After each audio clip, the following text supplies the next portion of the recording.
Greetings to all learners. I am Faculty of Economics at SRN International School. I welcome you all to the official YouTube channel of SRN International. Today we are going to discuss a very interesting topic from grade 12. Subject is Indian economic development and the name of the topic is the problem faced by the capital formation, human capital formation. Let's see what are the problems which is faced by an human capital formation. What are the obstacles which is there in the growth of human capital formation. Let's see them one by one. The first obstacle or the problem is rapid growth of population.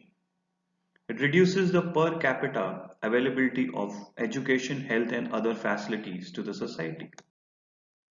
Then we have brain drain. The migration of educated, skilled and talented people to the developed countries reduces the quality of human resources of India.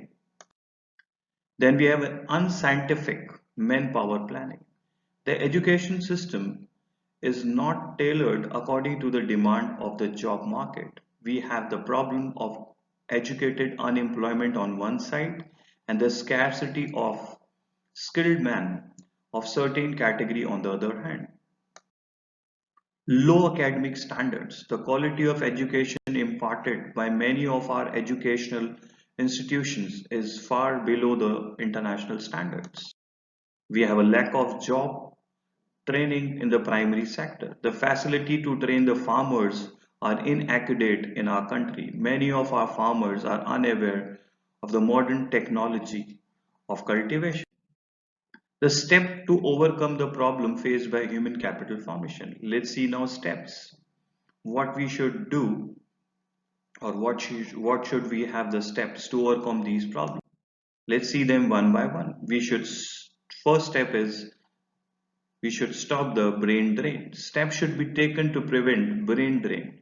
Employment and business opportunities should be provided to the skilled and talented people. Research and development facilities have to be developed. Then we should provide the education which is more technical, which is more skill making. So another step can be in technical education, which gives more importance. Technically educated people find it easy to get employment. The government should set up technical institutes at all the level required for the infrastructure and for the development of the economy. The quality of education has to be improved. Secondary education has to be made free and compulsory. This helps to create well-informed citizens. The government investment in health sector should be increased. Healthcare should be made affordable to the poor section of the society. Higher education should be affordable to all the section of the society. The quality of higher education has to be improved. Proper work culture has to be developed among the peoples. They have to be motivated to make contribution towards nations building and the economic growth. Steps should be taken to provide education and training to the farmers. The various schemes should be started by the government. Some of them are like smart skill development programs. The importance of government interference in education and healthcare is the next topic coming in front of you. What is the role that a government can play to improve the human capital formation by putting their efforts into education and health? Let's see them. Expenditure on education and health makes long-term impact. They cannot be easily reversed, so the government interference is necessary to ensure the quality. Common people do not know about the quality of services provided by educational and the healthcare institution. Government interference will ensure the quality services at affordable price to the people. Basic education and healthcare are the right of the citizens. So it is the duty of the government to provide them free of cost to the poor people. Institution that facilitates and guides the educational institutes in India are NCERT. We have University Grant Commission. We have All India Council for Technical Education. Now let's see the government expenditure on education. We will see in accordance with as a percentage of GDP first. If you talk about the total GDP of a country, and the percentage of education expenditure is just 0.64 in 1952, and today it is near about 4.13 in 2014. Let's see as a percentage of total government expenditure. What is the percentage of expenditure on education as compared with the total government expenditure? It was just 7.9 in 1952. Now in 2014 it is 15.7%. So you can see there is an more involvement of government, and there is a continuous increase in the expenditure on education by the government. Largest part of the government expenditure is on the primary education. Expenditure per student is highest in higher education. Interstate variation in per capita expenditure on elementary educations is there.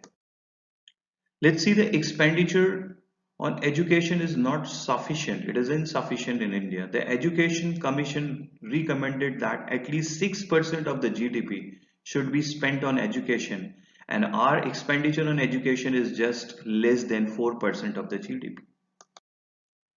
Let's see the achievement of India in the field of education. If we talk about a male literacy rate, it was 61.9% in 1990. Now it has raised to 81% by 2015.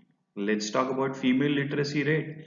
It was 37.9 in 1990. Now to 2015 it is 63%. Let's see the primary education completion rate.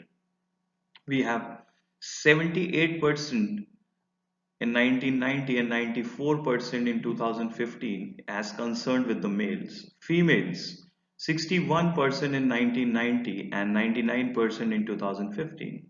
Let's talk about youth literacy rate. Males is 76.6 in 1990, and today it is 92% in 2015. Let's talk this same youth literacy rate in concern with females. It was 54.2 in 1990 to 87% in 2015. You can see how the level of literacy has increased both in the male and female. Let's see the importance of women education in India. Women constitute nearly 50% of the population. They are valuable human resources. Educating them helps in economic development of our country. Education will contribute to more to the women empowerment and achieving the goal of gender equality. It helps in better care for children and reduction in the infant mortality rate. It reduces the child marriage, promotes small families. Education growth rate is also controlled. Women will become economically independent. It reduces domestic violence and you can say dowry cases. Important element of future education policy in India. Education for all. Free and compulsory education for all children below 14 years of age is one of the directive principle of state policy.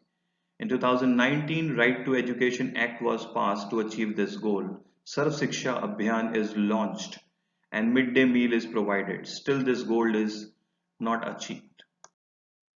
Let's see the gender equality. Traditionally, education for women was neglected in India. Literacy rate among the women is less than that of men, and in higher education also, women represents a very less. Recently, this gap has been reduced. Still, we need to work more towards the achievement of such goals. Higher education. Less number of people go for in higher education in India. The fees is very high, and that is not affordable by the poor people. The government has to make the investment and make higher education affordable to all the sections of the society, and especially to the poor section of the society.